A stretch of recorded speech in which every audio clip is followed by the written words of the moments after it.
आज हमारी वार्ता क्रमांक 15 में आप सभी का हार्दिक स्वागत एवं अभिनंदन। आज की वार्ता का विषय है मोटापा रोग और योग। मोटापा रोग आज के इस आधुनिक जीवन में हम सभी ने देखा है दिन प्रतिदिन बढ़ता जा रहा है और आज की जो युवा पीढ़ी है वो सबसे ज्यादा इस योग से ग्रस्त हो रही है। बड़े तो हो ही रहे हैं पर युवा पीढ़ी में भी यह रोग ज्यादा से ज्यादा फैल रहा है। तो योग द्वारा इसका हम कैसा निराकरण कर सकते हैं और मोटापा रोग कैसे हो रहा है, इस विषय पर हमारा मार्गदर्शन करेंगे doctor Govind Asati sir. Doctor Govind Asati sir का परिचय देता हूं। आप गवर्नमेंट आयुर्वेदिक कॉलेज में हेड ऑफ द डिपार्टमेंट है और भारतीय योग संस्थान से पिछले 10 वर्षों से जुड़े हुए हैं और आपका हमें समय समय पर मार्गदर्शन मिलता है।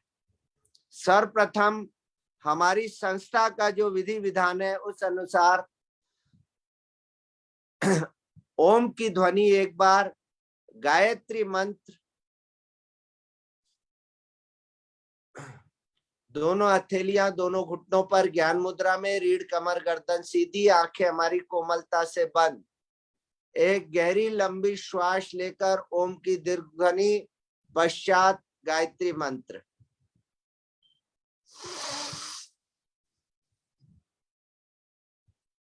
ओम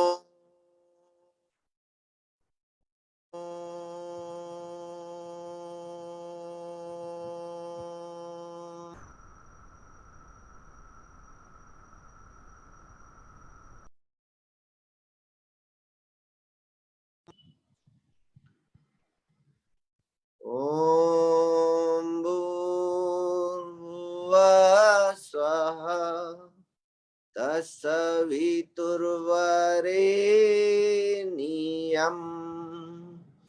भर्गो देवस्य धीमहि धियो यो न प्रचोदयात्।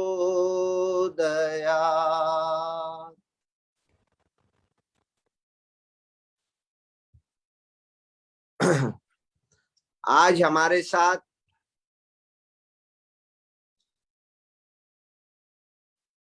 मातृशक्ति भी जुड़ी हुई है, जो कि आज के इस आधुनिक युग में बच्चे क्यों हो रहे हैं उनके लिए बहुत बड़ा स्वर्ण अवसर है, जो डॉक्टर साहब हमारा मार्गदर्शन करने वाले इस विषय पर।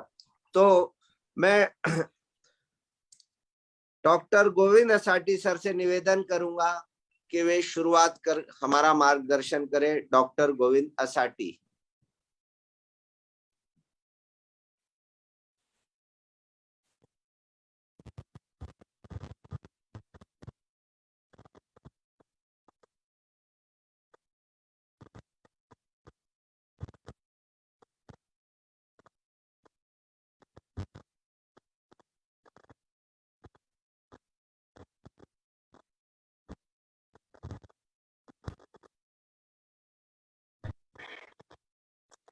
सभी को सुप्रभात, सभी को नमन। आज हमारी भारतीय योग संस्थान की योग वार्ता क्रमांक 15।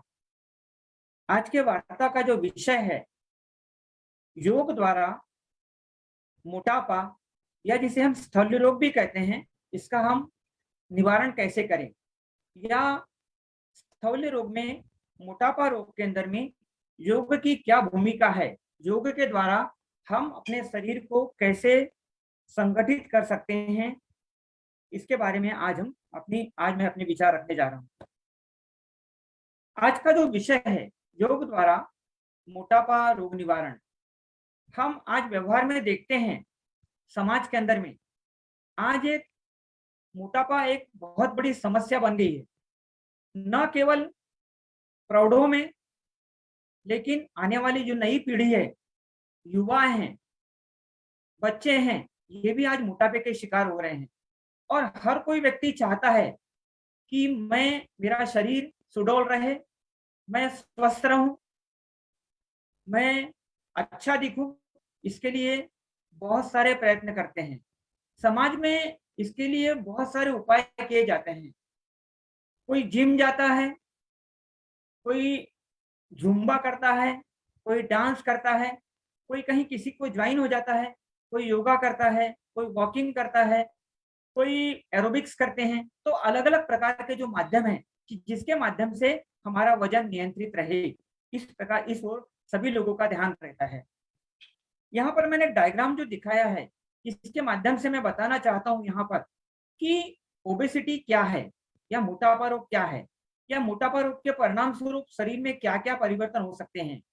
आप इस डायग्राम में देख सकते हैं कि मोटे व्यक्ति they are prone for the heart disease, या उनके अंदर में ब्लड प्रेशर की शिकायत, जोड़ों में दर्द होना, ऑस्टियोआर्थराइटिस, ऑस्टियोपोरोसिस, या फिर मधुमेह जैसी बीमारियां हो जाना, या फिर थायराइड जैसी बीमारियां हो जाना, शरीर में कोलेस्ट्रॉल का प्रमाण बढ़ जाना, और ऑब्स्ट्रक्टिव स्लीप एपनिया नाम का एक डिसीज भी बताया गया है कि जिसके अंदर में उन व्यक्तियों के अंदर में रात के समय खर्राटे लेते हैं, या स्नोरिंग उनके अंदर में एक लक्षण पाया जाता है। तो इस प्रकार से हम देखते हैं कि मोटापा रोग कैसे होता है, इसके बारे में हम थोड़ा सा चिंतन करेंगे, समझेंगे इसको। प्रत्येक मानव शरीर के अंदर में हम देखते हैं कि 7 प्रकार की धातुएं होती है। रस, रक्त, मांस, मेद, अस्थि, मज्जा और शुक्र। इन 7 धातुओं में से प्रत्येक धातु का पोषण होना अनिवार्य होता है। किंतु जिन लोगों में मोटापा रोग रहता है, तो मोटापा रोग होने के परिणाम स्वरूप उन व्यक्तियों में वो जो भी आहार का सेवन करते हैं, वह आहार का सेवन उनके शरीर में वह आहार पचन के उपरांत केवल मेद धातु में ही बदलने लगता है और शरीर में संचित होने लगता है। तो मेद का अत्यधिक प्रमाण में शरीर में संचय होना या शरीर में केवल मांस धातु का उपचय होना, यह मोटापे का मुख्य कारण है। और इसीलिए बताया गया है कि जो मोटे व्यक्ति रहते हैं, उन व्यक्तियों में उनका नितंब प्रदेश, उन मोटापे के कारण उनका पेट, नितंब यानी उनका हिप्स जो बोलते हैं, पेट, और उनके जो सामने स्तन होते हैं वो लटकने लगते हैं, और इसी अवस्था को हम स्थौल्य रोग कहते हैं। जो मोटे व्यक्ति रहते हैं, तो उन व्यक्तियों का शरीर जो रहता है वो बेडोल दिखने लगता है, या उनका जो फिगर रहता है वो फिगर जो रहता है बदल जाता है। सभी के नजर में दिखता है कि इस व्यक्ति का शरीर मोटा है, और उसे अपने आप में ग्लानि होने लगती है। वो फिर चाहता है कि मैं इस मोटापे से कैसे छुटकारा पाऊं, और उसके लिए फिर अनेक प्रकार की दवाइयां, अनेक डॉक्टरों के पास में जाना, और मोटापा कम करने के लिए अनेक प्रकार के उपाय करना। आजकल तो ओबेसिटी कम करने के लिए मतलब जो अपना लाइपोसक्शन नाम का भी एक प्रकार किया जाता है, जिसके माध्यम से शरीर में इंजेक्शन देकर के शरीर का आकार मतलब बदला जाता है, लेकिन उसके बहुत सारे साइड इफेक्ट भी हैं। और उसी प्रकार से जिन व्यक्तियों में मोटापा होता है, उन व्यक्तियों की पहचान हम कैसे करेंगे? तो मोटे व्यक्ति जो रहते हैं, उनमें उत्साह की कमी होती है। किसी भी कार्य को जब वो करने जाते हैं, तो उनका शरीर साथ नहीं देता। या शरीर में लेथार्जीनेस आ जाता है, या जिसको अपन बोलते हैं कि शरीर में एक प्रकार की मतलब इन्हें थकावट आ जाती है, या पूर्ण रूप से कार्य नहीं कर सकते। इसी बात को हमारे आयुर्वेद के अंदर में आचार्य चरक ने इस चीज को मतलब बताने का प्रयत्न किया है। चरक सूत्र स्थान अध्याय 21 में बताया है, मेदो मांसाति वृद्धत्वात् चल स्पीक उदर स्तनाः। मेद और मांस के अत्यधिक बढ़ने के परिणाम स्वरूप उस व्यक्ति के जो नितंब प्रदेश है, हिप्स है, उस व्यक्ति का उदर जो है, पेट वाला भाग है, उस व्यक्ति के स्तन जो है वो लटकने लगते हैं, बढ़ने लगते, बढ़े हुए दिखाई देते हैं। उसी प्रकार से इनका अत्यधिक उपचय होने लगता है, और मतलब जिसको बोलते हैं अपन फाजिल वृद्धि होना या अनावश्यक वृद्धि होना। और उसके परिणाम स्वरूप क्या होता है? उन व्यक्तियों में कार्य करने की शक्ति कम हो जाती है, और उनके अंदर में उत्साह की कमी हो जाती है, लिथार्जीनेस बढ़ जाता है। और इसी चीज को मतलब आयुर्वेद शास्त्र में स्थौल्य कहा गया है। अति स्थूला उच्यते ऐसा कहा गया है, तो मोटापा उसको हम कह सकते हैं। अब हम आयुर्वेद शास्त्र में 8 प्रकार के व्यक्ति बताए गए हैं जिन्हें निंदित माना गया है। निंदित यानी समाज के अंदर में उनको देखने का नजरिया जो रहता है वो बहुत अलग प्रकार का रहता है। उनमें क्या क्या होता है? तो सबसे पहला बताया कि अति स्थूल व्यक्ति। अति स्थूल व्यक्ति यानी बहुत ज्यादा मोटा होना, वजन का अत्यधिक होना, शरीर बेडौल दिखाई देना। तो उसका विपरीत जो होता है वो अत्यधिक पुरुष होना, लीन मतलब थिन बिल्ट हो जाना, एकदम लकड़ी के समान शरीर हो जाना, या जैसे अपन बोल सकते हैं कि कुपोषण हो जाना या शोष हो जाना। तो ये भी मतलब दिखने के अंदर में अच्छे नहीं दिखाई देते हैं। तो अति स्थूल होना, अति कृश होना। दूसरा जो प्रकार है अति लोमा और अलोमा, शरीर में अत्यधिक बालों का उत्पन्न हो जाना या उसका पूरा शरीर घेरी दिखाई देना। कुछ जातियों के अंदर में शरीर पर लोम का प्रमाण अत्यधिक दिखाई देता है, तो उनको अपने आप में ग्लानि होती है, फिर वो स्किन ट्रीटमेंट के पास में जाते हैं और इसके अंदर में वो लोग कॉस्मेटिक ट्रीटमेंट भी करते हैं। या शरीर पर बालों का बिल्कुल भी ना होना, ये दो प्रकार हो गए। तीसरा प्रकार है अत्यधिक गोरापन, गौर, और अत्यधिक कालापन, अति गौर और अति कृष्ण। गोरापन मतलब यह भी एक प्रकार का डिसीज होता है। मेलेनिन की कमी की वजह से कई व्यक्तियों के अंदर में देखा होगा आपने, भूरे लोग रहते हैं जिनके बाल भी पूरे सुनहरी रहते हैं, आंखें भी उनकी मतलब बहुत सी आंखों के जो आईब्रोज के बाल रहते हैं वो भी भूरे हो जाते हैं, उनको देखने में परेशानी होती है। वो सेंसिटिव टू लाइट रहते हैं, तो ऐसे व्यक्ति भी समाज के अंदर में निंदित माने जाते हैं। अत्यधिक कृष्ण वर्ण का होना, बहुत अधिक शरीर का वर्ण काला होना। आपने देखा होगा निग्रो लोग जो रहते हैं उनका शरीर काला रहता है, लेकिन वो लोग चमकदार रहते हैं, उनका शरीर शरीर तेजस्वी रहता है, शरीर पे ओज रहता है, तेज रहता है। लेकिन कुछ लोग केवल डामर के समान बहुत अधिक काले रहते हैं, तो उनको अपने आप में ग्लानि होती है। तो अति कृष्ण भी मतलब बताया है। अति दीर्घ, जिसे हम जाइगेंटिज्म कहते हैं, शरीर में हार्मोन्स के परिवर्तन के परिणाम स्वरूप शरीर का आकार बहुत अधिक बढ़ जाना, तो जिसे हम अति दीर्घ भी कहते हैं, जाइगेंटिज्म। या अति रश्व होना, शरीर का आकार बौना हो जाना, छोटा हो जाना, जिसे हम बोल सकते हैं कि बौनापन होना, या डॉर्फिज्म बोलते हैं अपन, जिसके अंदर में कुछ लोग बहुत नाटे होते हैं, केवल 2 फुट के 1 फुट के होते हैं, तो वो लोग सर्कस में काम करते हैं, इधर उधर आपको दिखाई देते हैं, लोगों का मनोरंजन करते हैं, लोगों के लिए उपहास का विषय हो जाते हैं। तो इसलिए अति दीर्घ और अति रश्व भी निंदित माने जाते हैं। लेकिन इनमें भी सबसे अधिक जो अति स्थूल पुरुष होता है, वो मेडिकली अगर देखा जाए, चिकित्सा की दृष्टि से, तो वो निंदित माना गया है। उनमें चिकित्सा करते समय अनेक परेशानियां आती हैं। एक बीमारी ठीक करने जाते हैं तो दूसरा बढ़ जाता है, दूसरा ठीक करने जाते हैं तो तीसरा बढ़ जाता है। इस प्रकार से मोटे व्यक्तियों के अंदर में अपने आप में ग्लानि होती है और वो अपने आप में हीन भावना से ग्रसित रहते हैं, और समाज में उनको देखने का नजरिया भी जो रहता है वो काफी उपेक्षित होता है। उनको देखने का नजरिया लोगों का जो रहता है अलग प्रकार से होता है, उपहास का विषय हो जाता है। इसलिए हमें इसके ऊपर में ध्यान देना समाज को आज बहुत आवश्यक है। इसमें हमारा क्या योगदान हो सकता है, ये आपको मैं बताने का प्रयास करूंगा। अब हम देखेंगे यहाँ पर कि ओबेसिटी क्या है। तो abnormal or excessive fat accumulation in the body that may impair the health. अत्यधिक प्रमाण के अंदर में शरीर में मेद का संचय होना, फैट का संचय होना, उसे हम ओबेसिटी कहते हैं। अब यहाँ पर 2 शब्द अब मैंने यहाँ यूज किया है, एक है ओवरवेट और दूसरा है ओबेसिटी। ओवरवेट मतलब जरूरत से हमारे जो बॉडी का जो मतलब टेक्सचर होता है उसके आधार पर वजन का अत्यधिक बढ़ना, और दूसरा है obesity. Overweight and obesity are defined as abnormal, दोनों भी एबनॉर्मल माने जाते हैं। Or excessive fat accumulation that present risk to the health, इसके परिणाम स्वरूप उनके हेल्थ में फर्क पड़ना चालू हो जाता है। अब हम कैसे समझेंगे कि ओवरवेट क्या है और ओबेसिटी क्या है। तो जिनका बॉडी मास इंडेक्स बीएमआई अगर वह 25 के आसपास है तो हम उनको ओवरवेट कहना चालू कर सकते हैं। बीएमआई हमेशा 25 से कम के उनका ओवरवेट बोलते हैं, लेकिन जिनका बॉडी मास इंडेक्स 30 के ऊपर अगर जाना चालू हो जाए, 30 से अधिक अगर होना चालू हो जाए, तो उनकी गणना या उनकी श्रेणी हम ओबेस लोगों में करने लगते हैं, और वो इसके लिए चिकित्सा के तरफ में या मेडिकल ट्रीटमेंट के लिए वो लोग प्रयत्नशील हो जाते हैं। इसलिए हमें ओबेसिटी को मेडिकली समझना बहुत जरूरी था। और हम देखते हैं कि कुछ लोग हमेशा अपना वजन मेंटेन करते रहते हैं, वजन चेक करते रहते हैं, मेरा वजन कितना कम हुआ, मेरा वजन 5 किलो बढ़ गया, मेरा वजन 10 किलो बढ़ गया, मेरा वजन 12 किलो बढ़ गया। और जनरली ये कब होता है, हमने देखा है कि जनरली प्रौढ़ावस्था के अंदर में हमारा वजन बढ़ना अधिक चालू हो जाता है, क्योंकि हमारे शरीर की रिक्वायरमेंट कम हो जाती है, हमें कम खाना चाहिए। शरीर को केवल रिपेयरिंग करने के दृष्टिकोण से हमारा आहार होना चाहिए। आहार हमारा कैसा होना चाहिए, सुपाच्य होना चाहिए, पोषक होना चाहिए। लेकिन हम अज्ञानतावश, भूलवश हम मीठे का ज्यादा सेवन करने लगते हैं, हम नमक का अत्यधिक सेवन करने लगते हैं, हम अध्यसन करने लगते हैं, और इसके परिणाम स्वरूप हम मोटापे के शिकार हो जाते हैं। और एक बार मोटापा चढ़ जाता है तो वह सहसा कम नहीं होता। यह आप निश्चित मान कर समझ लें, या इसको आप समझ लें।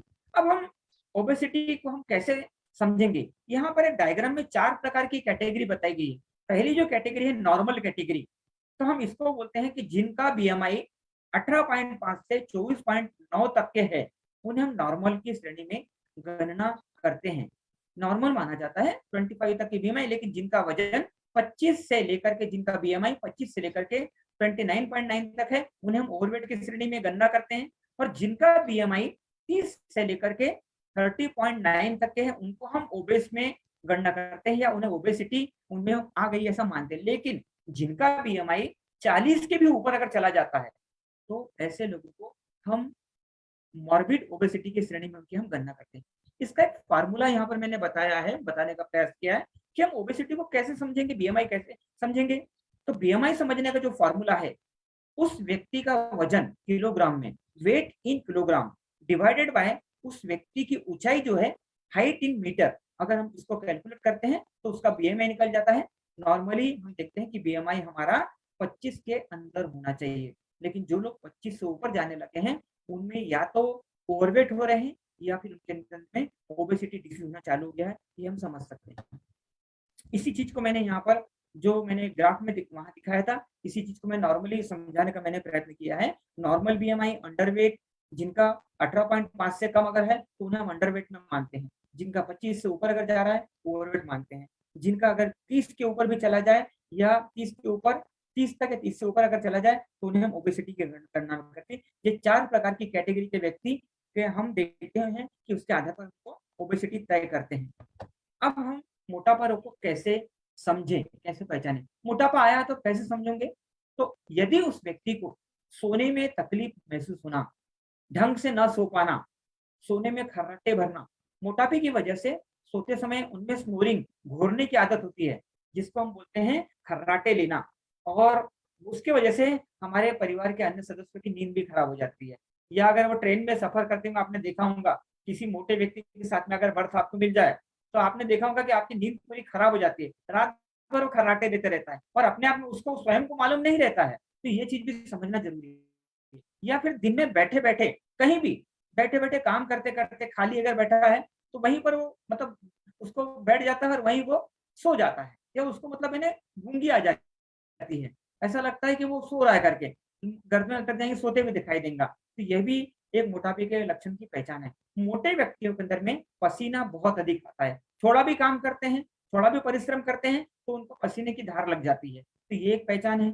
उनको गर्मी सहन नहीं होती, हमेशा एसी की आदत होना, उनको हमेशा पंखे की आदत होना, थोड़ा सा भी कष्ट सहन नहीं कर सकते, तो मोटे व्यक्ति बहुत ज्यादा ज्यादा मतलब जो रहते हैं उनको गर्मी बहुत ज्यादा लगती है, ये उनकी पहचान है। उसके अलावा मोटा व्यक्ति जो रहता है वो थकावट जल्दी महसूस करता है, उनके अंदर फटीगनेस जल्दी आता है। उसी प्रकार से वजन के अत्यधिक होने के परिणाम स्वरूप पेट का वजन और शरीर का वजन यदि पैरों पर पड़ना चालू हो जाए, तो मोटे व्यक्तियों के अंदर बहुत जल्दी आर्थराइटिस की तकलीफ होती है, या ऑस्टियोआर्थराइटिस नाम का डिसीज उनके अंदर हो जाता है। That is irreversible. जब तक उसका वेट कम नहीं होगा, तब तक उस व्यक्ति के अंदर में मोटापा कम नहीं होगा, तब तक उसके अंदर में जोड़ों का दर्द ठीक नहीं होता और ऑस्टियोआर्थराइटिस का शिकार हो जाता है। उसी प्रकार से उनकी पीठ भी झुक जाती है, पीठ में दर्द रहता है हमेशा, तो पीठ पीठ झुकी भी रहना, उनके शोल्डर थोड़े से उठे भी रहते हैं, उनकी गर्दन नेक जो रहती है, नेकलेस रहते हैं वो लोग, उनकी गर्दन दिखाई नहीं देती। तो ये सारे मोटापे के लक्षण है।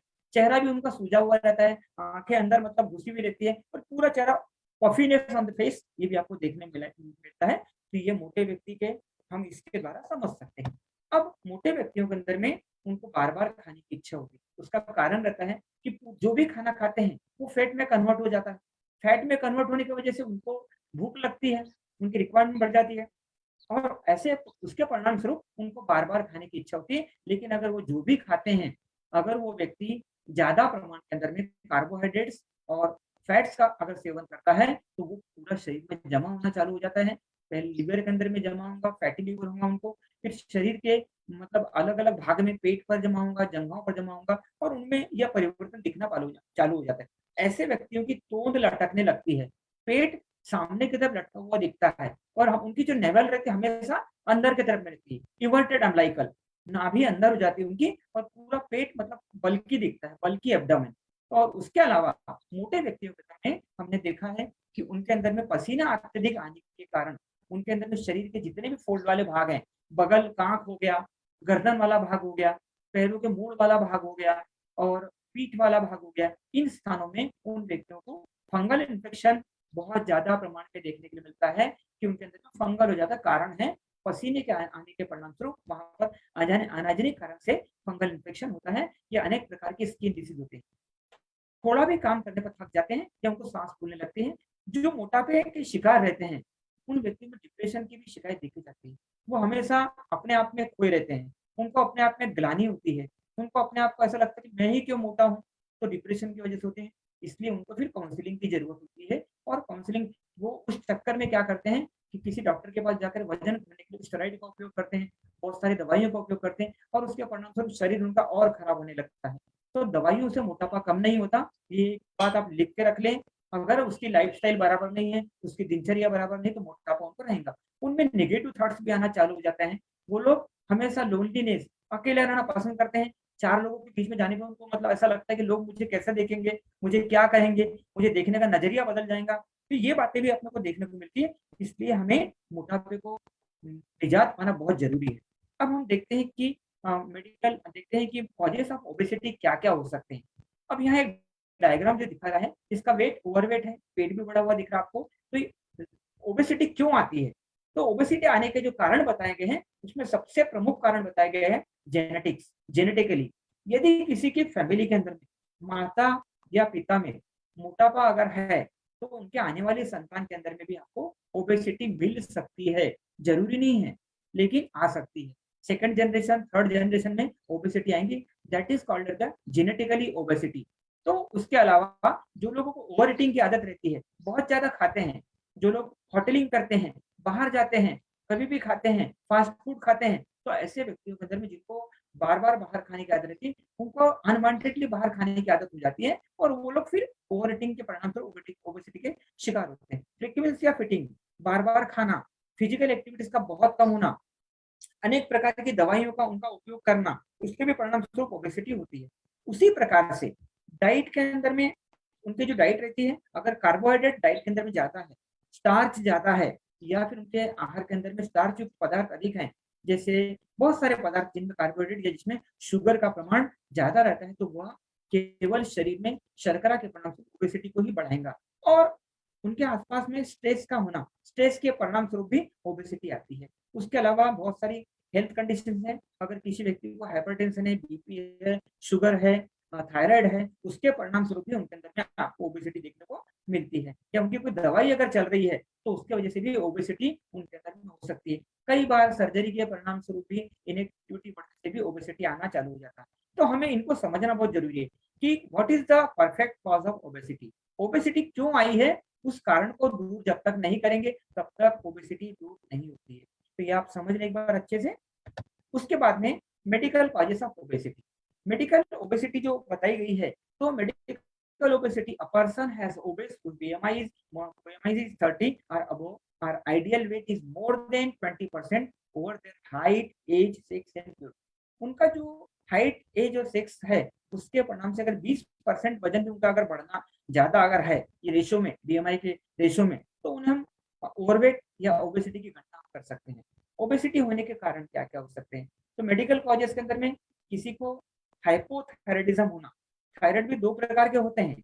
एक हाइपरथायरायडिज्म जिसमें वेट लॉस होता है, थायराइड का सिक्रेशन बहुत ज़्यादा होने से वेट लॉस होता है और दूसरा है हाइपोथायरायडिज्म जिसमें थायराइड का प्रमाण सिक्रेशंस कम होता है और परिणाम स्वरूप उनका वजन बढ़ने लगता है। ये भी एक मतलब कारण है। दूसरा है टाइप 2 डायबिटीज मेलाइटस, मधुमेह का रोग होना उनके अंदर में।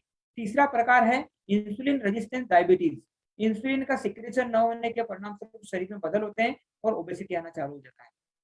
चौथा है पॉलीसिस्टिक ओवरी डिसीज। आजकल हम देखते हैं हमारी युवा पीढ़ियों के अंदर में जो युवा हैं, एडोलेसेंस हैं, तरुण जो पीढ़ी है, कन्याएँ हैं, उनके अंदर में पीसीओडी का प्रमाण बहुत ज़्यादा बढ़ गया है या पॉलीसिस्टिक ओवरी सिंड्रोम। इसके परिणामस्वरूप यदि उनके अंदर में हार्मोन्स का सीक्रेशन ना हो, मासिक धर्म का नियमित अगर स्राव ना आए या बहुत कम आए, तो उसके परिणामस्वरूप पीसीओडी नाम का डिसीज़ होता है और फिर वो चिकित्सक के पास में जाती हैं कि मेरा वेट क्यों बढ़ रहा है करके। तो ये भी हमें समझना ज़रूरी है।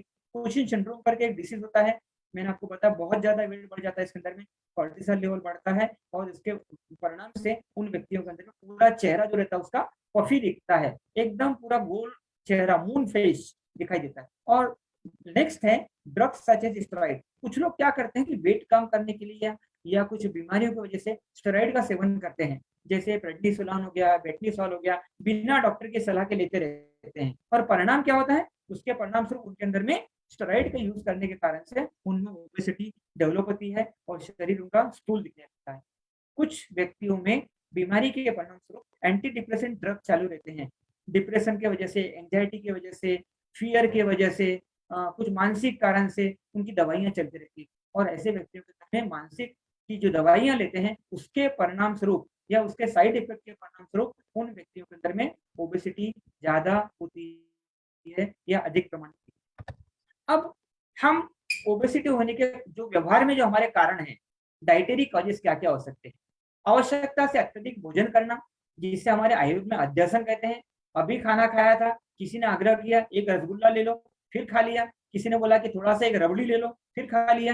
तो ऐसी आदत रहती है, आपको देखा होगा आपने। और हम अक्सर करके जब रिसेप्शन में बफे में जाते हैं तो हम जरूरत से ज्यादा खाते हैं, हमारे जीवा पे कंट्रोल नहीं रहता है, तो हमें वो कंट्रोल रखना बहुत जरूरी है। उसी प्रकार से अत्यधिक गुरु मतलब जिसके अंदर में जिस आहार में भारीपन है, मधुरता है, जिसमें शीतलता है, जो जिसके अंदर में चिकनापन ज्यादा है, फैट ज्यादा है, ऐसे आहार का सेवन अत्यधिक करना। कफ वर्धक आहार, दही हो गया, लस्सी हो गया, कोल्ड ड्रिंक्स हो गया, अलग अलग प्रकार के मतलब जो ड्रिंक्स रहते हैं उनका सेवन करना, ये जिससे कफ की वृद्धि होती है, वो भी ओबेसिटी बढ़ाने के लिए कारण होते हैं। कुछ लोगों को व्यसन होता है, मद्यपान करते हैं तो उनमें भी वजन बढ़ने लगता है। बियर का अत्यधिक सेवन करने वाले जो लोग रहते हैं उनको अंदर में भी वेट बढ़ता है या उनका वजन बढ़ने लगता है, तो वो कफवर्धक की श्रेणी में को ले सकते हैं। कुछ बेकरी प्रोडक्ट जैसे हम कह सकते हैं कि जो बेकरी में बनने वाले पदार्थ होते हैं, बिस्किट्स हो गया, ब्रेड हो गया, पाव हो गया, इनका हमेशा फ्रिक्वेंटली सेवन करना, मतलब सुबह इनका अत्यधिक सेवन करना, तो इनके परिणाम स्वरूप भी, बेकरी प्रोडक्ट के परिणाम स्वरूप भी आप उसके जगह अगर फ्रूट लेंगे तो ओबेसिटी कम होगी। तो बेकरी प्रोडक्ट का कम से कम सेवन करें, यहाँ पर मैं यहाँ विशेष रूप से बताना चाहूंगा। उसी प्रकार से जो मैदे के पदार्थ होते हैं या अपन जिनको तल करके बनाते हैं, जैसे उदाहरण के तौर पर समोसा, कचौरी, आलू भंडा, सेव पूरी, फरसान, वेफर्स, चिप्स, नूडल्स, आज की युवा पीढ़ी चिप्स, नूडल्स, पिज्जा, बर्गर, इनका बहुत अत्यधिक सेवन करती है। और परिणाम स्वरूप युवाओं में इनके परिणाम स्वरूप मोटापे के लक्षण बहुत जल्दी दिखाई देने लगते हैं। उम्र के 10-12 साल के बाद में उनका शरीर बल्कि दिखने लगता है और इसे हम एडोलेसेंस ओबेसिटी भी कहते हैं, जो आज एक समाज की बहुत बड़ी विकराल समस्या है। इसके परिणाम स्वरूप बहुत सारी बातें आती हैं। उनके मैरिज के अंदर में काउंसलिंग करना पड़ता है, मैरिज में प्रॉब्लम्स आते हैं तो उनके अंदर में देखने की भावना बदल जाती है और फिर वो चिंतित होकर के किसी चिकित्सक के पास जाते हैं और इलाज के लिए करते हैं। मिठाइयों का अत्यधिक सेवन करना, जिसके अंदर में कार्बोहाइड्रेट ज्यादा है, ऐसी मिठाइयों का अत्यधिक सेवन करने से भी हमारा वेट बढ़ता है। या जिसके अंदर में चिकनाई ज्यादा है तो इनका हम कम सेवन करें। और विशेष रूप से उम्र के 40 के बाद में हमें मिठाइयाँ कम से कम खाना चाहिए। केवल टेस्ट के लिए हम सेवन करें तो हमारा वजन नियंत्रण में रख सकते हैं। और जैसे बहुत लोगों को उपवास करने की आदत रहती है कि मुझे मतलब गणेश जी का उपवास करना है, तो मुझे शंकर जी का उपवास करना है, मुझे अमुक करना, हनुमान जी का उपवास करना है। ऐसे कई लोग उपवास महीने में, मतलब आप पकड़ लीजिए कि कम से कम 10-12 उपवास कर लेते हैं। और खाते क्या है, शेंगदाना, शेंगदाने की शेंग खाते हैं, शेंगदाने की चिक्की खाते हैं, साबूदाने की खिचड़ी खाते हैं, साबूदाना वड़ा खाते हैं, शकरकंद खाते हैं, सिंगाड़े का पीठ खाते हैं, राजगिरे का पीठ खाते हैं। और इनके परिणाम स्वरूप हम उपवास में कुछ ज्यादा ही खा लेते हैं, इसका भी परिणाम हमारे शरीर पर वेट गेन करने में ज्यादा होता है। इसलिए मैं सजेस्ट करूंगा कि हम उपवास को उम्र के हिसाब से अवॉइड करें या कम से कम उपवास अगर करना है तो आपको गर्म पानी का उपवास अगर करें, या जैन धर्म के अंदर में जो उपवास बताया गया है, गर्म पानी पे 24 घंटे का उपवास, 3 दिन का उपवास, 7 दिन का उपवास, वो सही उपवास कहलाता है, जिसे हम कर सकते हैं। जिससे हमारे इंटेस्टाइन को, पेट को आराम मिलता है, पथरियों को आराम मिलता है, हमारे डाइजेस्ट सिस्टम को आराम मिलता है। तो उस प्रकार से करें। मैदे के पदार्थ में 4 चीजें आप समझ लें, पक्का समझ लें कि मैदे से बने हुए पदार्थ, शक्कर, नमक और अंडे का सफेद भाग, ये 4 जो सफेद चीजें होती हैं, ये वजन बढ़ाने के लिए बहुत ज्यादा कारगर रहती हैं, ये कारणीभूत रहती है। इसलिए हम इनको कम से कम सेवन करें। मांसाहार का भी सेवन हमें कम करना चाहिए। जो लोग मांसाहारी हैं वो लोग नॉनवेज हफ्ते में 2-3 बार कुछ लोग खाते हैं, तो उनके अंदर में भी फैटी लिवर डिसीज नाम का डिसीज बढ़ता है और आगे आकर के फिर उनको ओबेसिटी होना चालू हो जाता है। डिब्बाबंद पदार्थ आजकल फॉरेन कंट्रीज के अंदर में जो डिब्बाबंद पदार्थ होते हैं, डिब्बाबंद पदार्थ में डिब्बाबंद मांस या जो चीजें हैं ठंडे प्रदेश में रहते हैं वो लोग ज्यादा खाते हैं और वहां भी ओबेसिटी का प्रमाण वेस्टर्न कंट्रीज में भी ज्यादा हो गया नॉनवेज के परिणाम स्वरूप। उसी प्रकार से अनेक प्रकार के तेल, घी इनका अत्यधिक सेवन करना। अगर आप गाय का घी सेवन करते हैं तो गाय के घी से ओबेसिटी नहीं बढ़ती है, आप पक्का लिख लें इस चीज को। लेकिन अगर आप भैंस का घी सेवन करते हैं तो उससे ओबेसिटी का परिणाम प्रभाव जो है वो आपको बढ़ा हुआ मिलेगा। और उसी प्रकार से एक ही प्रकार का तेल खाने में उपयोग ना करें। जैसे कई लोग केवल शेंगदाने का तेल यूज करते हैं, तो मैं चाहूंगा कि उसका बदल करके अगर सोयाबीन का तेल यूज करें, अगर आप सनफ्लावर यूज करें, आप रिफाइंड यूज करें, या फिर आप मतलब करटी का तेल यूज करें या जवस का तेल यूज करें, तो उससे हमारे शरीर में बहुत सारे बदल होते हैं। आप हफ्ते में अगर 4 पैकेट यूज करते हैं, या सॉरी महीने में या हफ्ते में, तो महीने में अगर एक व्यक्ति को केवल मतलब 2 व्यक्तियों को मिलकर के हमारे को 1 पैकेट में हो जाना चाहिए, इतना आपको तेल सेवन करना। इसको भी आप ध्यान में रखना है कि तेल को आप बदल करके यूज करें तो ओबेसिटी होने के चांसेस कम रहते हैं। एक ही प्रकार के तेल सेवन करने से ओबेसिटी बढ़ती है। अब हम समझेंगे लाइफस्टाइल के कारण होने वाली ओबेसिटी। व्यायाम का अभाव रहना, दिन में सोने की आदत होना, सतत 2 घंटे 3 घंटे कई लोग सो जाते हैं, खाना खाए और खाना खाते बराबर तुरंत सो जाते हैं, बहुत अच्छी आदत नहीं है, इसको हम बदलें। इसके परिणाम भी ओबेसिटी आती है। सोएं, 15 मिनट का आधे घंटे की झपकी ले लें, लेकिन उससे ज्यादा देर तक ना सोएं। भोजन के बाद शीघ्र सो जाना, बेफिक्र रहना, जो लोग बिंदास रहते हैं उनके अंदर में ओबेसिटी ज्यादा रहती है। और सतत सेडेंटरी लाइफस्टाइल, बैठा व्यवसाय करने वाले, जैसे एक व्यापारी है, वो बेचारा 4-4 घंटे 6-6 घंटे, आजकल की नई पीढ़ी जो है कंप्यूटर पे काम कर रही है, सुबह 9 बजे लॉग इन करते हैं और रात को 9 बजे तक काम करते हैं, बीच में उठते नहीं है, तो उससे भी उनके अंदर में ओबेसिटी आ रही है, क्योंकि शरीर को मूवमेंट नहीं रहती। तो वो भी ध्यान में रखना है। बैठा व्यवसाय करने वाले और अत्यधिक सोने की आदत होना भी ओबेसिटी के लिए कारणीभूत है। अब हम जो लोग व्यवहार का बिल्कुल भी ना करना, फैमिली के अंदर में मोटापे की हिस्ट्री होना, जिसे हम बीज स्वभाव भी कहते हैं, जेनेटिकली ओबेसिटी आना, और डिप्रेशन, मानसिक कारण से, मेंटल इलनेस की दवाइयां शुरू रहने से और स्ट्रेस की वजह से भी ओबेसिटी आती है। टाइप्स ऑफ ओबेसिटी में यहाँ जो बताई है, मॉडर्न साइंस में 6 प्रकार की ओबेसिटी बताई गई है। एक फूड ओबेसिटी, उसके बाद में आती है thickness due to the nervous system obesity, और ऐसे प्रकार जो बताए हैं। तो फूड ओबेसिटी मैं इसको ज्यादा बहुत बताना नहीं चाहूंगा। Thickness of food, types of most prevalent जो in the world due to an excessive intake of food की वजह से या शुगर की वजह से, आहार का अत्यधिक सेवन करना और शर्करा युक्त पदार्थ का, कार्बोहाइड्रेट का अत्यधिक सेवन करने से भी फूड ओबेसिटी होती है। Thickness due to nervous stomach, बार बार खाने की इच्छा होना, जो लोग एंजाइटी, स्ट्रेस, डिप्रेशन में रहते हैं, उन लोगों को नर्वस स्टमक होकर के बार बार खाने की इच्छा होती है और वो अनवांटेडली खाते रहते हैं और वो खाना उनके शरीर में जमा होते रहते हैं, जिसे हम नर्वस स्टमक ओबेसिटी कहते हैं। गट्स मतलब देखते हैं इसके अंदर में। और तीसरा जो प्रकार है ग्लूटेन डाइट, हम देखते हैं कि जो बच्चे रहते हैं, एडोलेसेंस की एज रहती है, या महिलाओं में मेनोपॉज की जो एज रहती है, तो जो हार्मोनल मेनोपॉज, इन व्यक्तियों के अंदर में देखते हैं कि ओबेसिटी का कारण हार्मोनल इम्बैलेंस होता है। एडोलेसेंस एज के अंदर में शरीर में बदल, हार्मोन्स के सिक्रेशंस चालू होते हैं, उसके परिणाम स्वरूप, और मेनोपॉजल कंडीशन के अंदर में हार्मोन्स के सिक्रेशन कम होते हैं, उसके परिणाम स्वरूप भी उम्र के 40 के बाद में जब मेनोपॉज अगर हो जाता है तो उनको ग्लूटेन ओबेसिटी, ग्लूटेन डाइट की वजह से ओबेसिटी चालू हो जाती है। चौथा जो प्रकार बताया गया है जेनेटिक मेटाबॉलिक ओबेसिटी, ये सबसे ज्यादा आपने को देखने को मिलती है कि जिनका खान पान ठीक नहीं है, जिनका खाने पीने की आदत अच्छी नहीं रहती है, जो लोग बाहर का बहुत अधिक खाते हैं, तो उनके अंदर में मेटाबॉलिक ओबेसिटी का प्रमाण देखने को अत्यधिक मिलता है। पांचवा प्रकार है venous circulation obesity, this is most genetically inherited obesity, it is occurs due to during the pregnancy. Pregnancy में आपने देखा होगा कि कई लोगों को ओबेसिटी आ जाती है among the people who have in the swollen leg. Pregnancy के अंदर में अपन देखते हैं कि पैरों में सूजन आ जाती है, कारण रहता है कि जो गर्भ का आकार रहता है उसके वेट की वजह से पैरों में सूजन आ जाती है, या फुल टर्म के अंदर में भी उनमें एक्टिविटीज कम होने की वजह से ओबेसिटी होती है। तो उन लोगों को भी कुछ एक्सरसाइज रिकमेंड करना चाहिए कि जिससे उनका ओबेसिटी ना बढ़े, ध्यान रखें। और छठवां प्रकार है इनएक्टिव ओबेसिटी, ये हम देखते हैं कि जो लोग बहुत इनएक्टिव रहते हैं, कुछ भी काम नहीं करते, लिथार्जी रहते हैं, उनके अंदर में ये ओबेसिटी देखने को अत्यधिक मिलती है। और वो लोग केवल पड़े रहते हैं, तो ये भी एक प्रकार बताया ओबेसिटी का, इसको हमको समझना जरूरी है। अब मैं यहाँ पर आपको ओबेसिटी में डिफरेंस बताना चाहूंगा कि दो प्रकार के व्यक्ति आपको देखने को मिलते हैं। यहाँ दो फिगर आप देख रहे हैं। पहला फिगर जो है इसको हम बोलते हैं अपन पियर शेप ओबेसिटी, दूसरे नंबर वाला जो नंबर पता है, और दूसरा जो फिगर है उसको हम बोलते हैं Apple obesity, Apple shape obesity, या इसको अपन सेंट्रल ओबेसिटी बोल सकते हैं।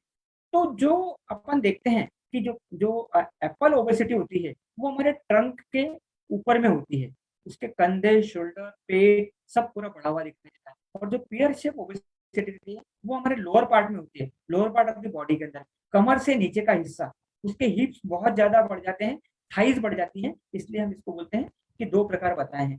तो पहला प्रकार है एंड्रॉइड, या जिसको हम बोल सकते हैं central obesity, excess fat location in the central abdominal area of the body, more likely to develop related disorder like non insulin dependent diabetes mellitus. जो डायबिटीज के रोगी रहते हैं उनके अंदर में, जो इंसुलिन डिपेंडेंट नहीं है उनके अंदर में मिलती है। इसका वेस्ट हीप रेशियो जो बताया गया है, waist hip ratio is more than 0.8 अगर है तो उसको एप्पल शेप ओबेसिटी ऐसा हम समझेंगे।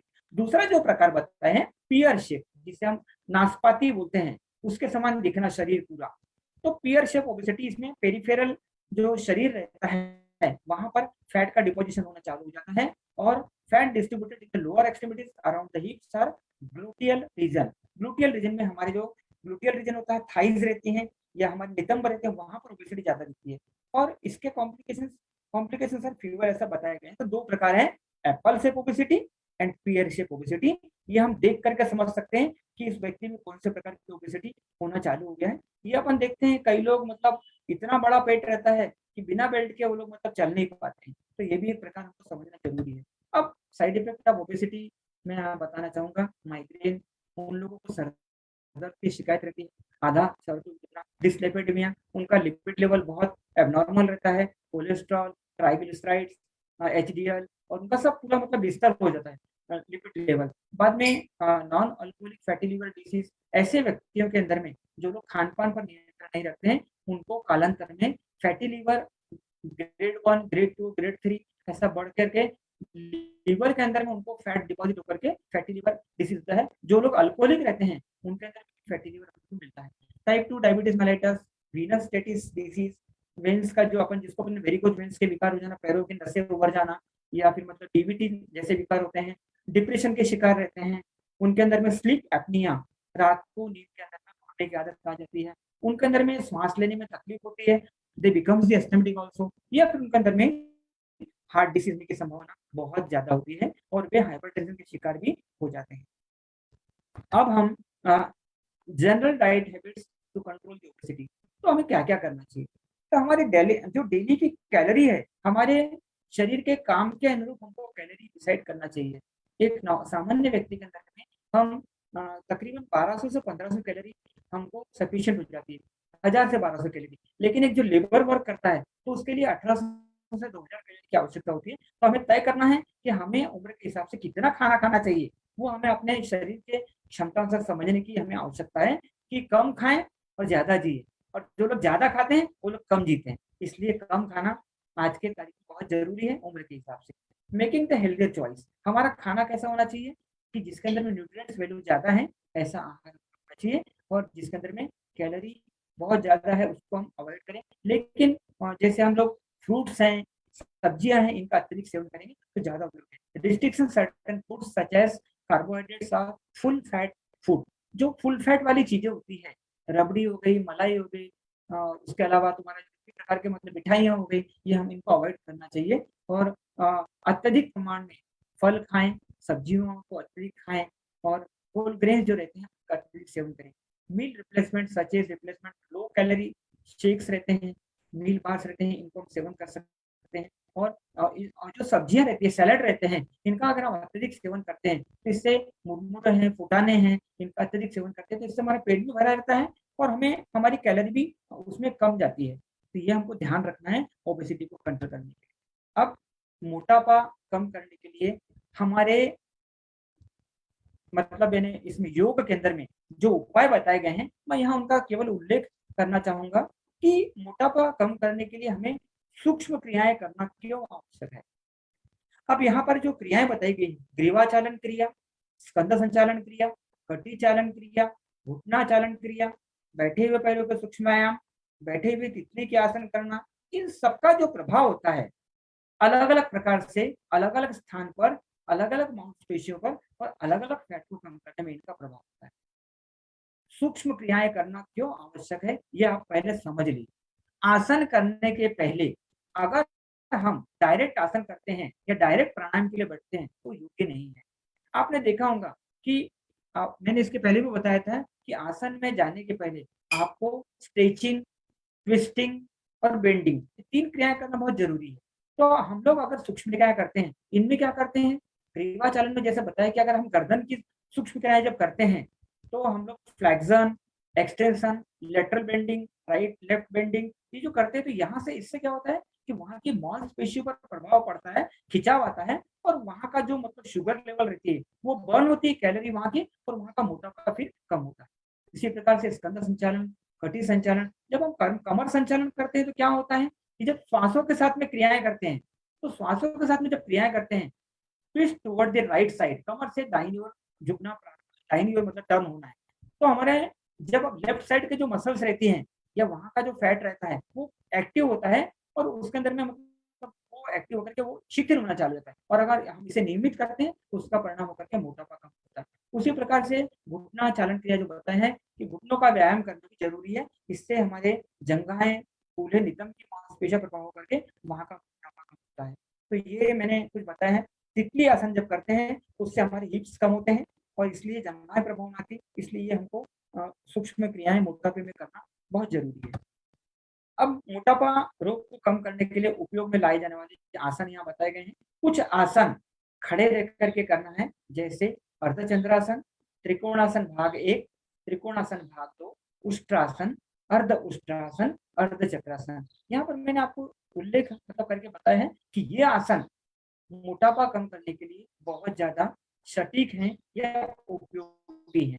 अब इनका प्रभाव कैसे होता है, हम दैनंदिन तो क्रिया करते हैं और इसका प्रभाव को महसूस करते हैं जब हम बोलते हैं कि श्वास भरते हुए पूरे मतलब जैसे त्रिकोणासन में हाथ को ऊपर खींचे, दाहिना हाथ ऊपर बाएं हाथ नीचे खींचते हैं तो वहां की जो मसल्स रहती है उनमें भी खिंचाव आता है और वो मसल्स जो रहती हैं उनके अंदर में एक प्रकार का पचन होकर के वो मसल्स मतलब टोन अप हो जाती है और मसल्स वहां के फैट जो रहेगा वो कम हो जाएगा। तो इस प्रकार से हम देखते हैं सामने झुकने से, पीछे झुकने से, पार्श्व में झुकने से इनका प्रभाव हो सकते हैं।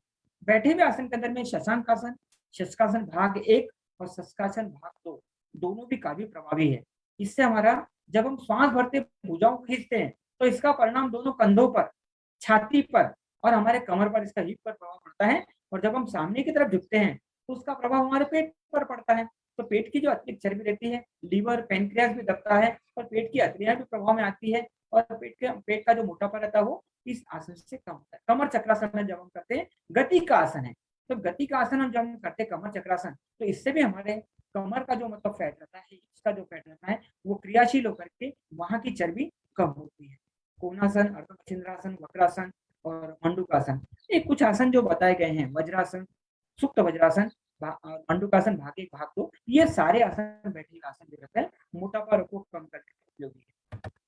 पेट के बल के आसन, पेट के बल के आसन जब हम करते हैं, भुजंगासन, शशांक भुजंगासन, सर्पासन, तिर्यक भुजंगासन, धनुरासन और नौकासन। इसमें होता क्या है कि जब हम पेट के बल की जब जब भी हम क्रियाएं करते हैं तो हम स्ट्रेचिंग करते हैं। हम जैसे आप उदाहरण देता हूँ यहाँ पर कि धनुरासन जब करते हैं तो जो धनुरासन करते समय दोनों पैर को घुटनों से मोड़ करके पेट के बल पे लेटे, अपन टखने पकड़े, जब टखने पकड़ते श्वास को निकालते हुए जब पैरों को ऊपर करना है तो पैर की जंघाएं प्रभाव में आती है और पेट भी प्रभाव में आता है। और जब श्वास भरते हुए धड़कों को उठाते हैं तो हमारा मतलब सामने का गर्दन का भाग, छाती का भाग, पेट का भाग प्रभाव में आता है।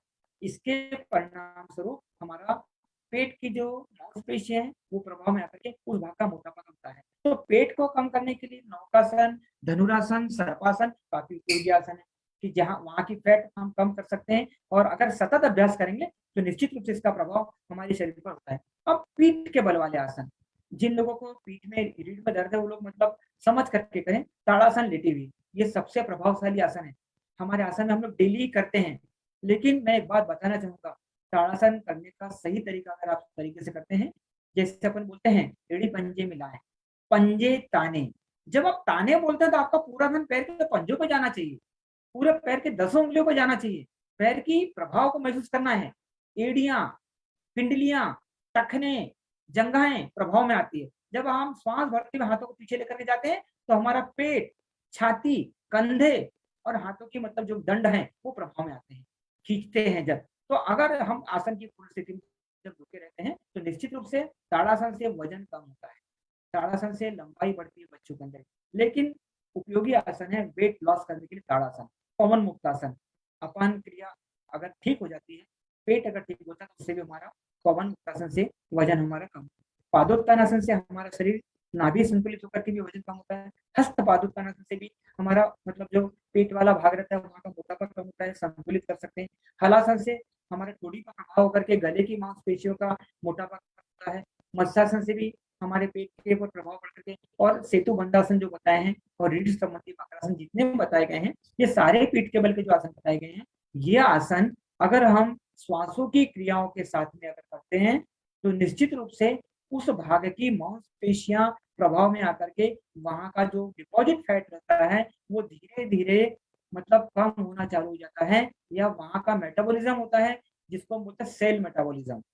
सेल मेटाबॉलिज्म होने की वजह से वहां की चर्बी जो रहती है शिथिल होती है और ढीली होकर के कुछ दिन के अंदर में वह नॉर्मल आना चालू हो जाती है। तो इसलिए नियमित अभ्यास अगर हम करते हैं सारे आसनों का तो हमें हमारे लिए उपयोगी हो सकते हैं।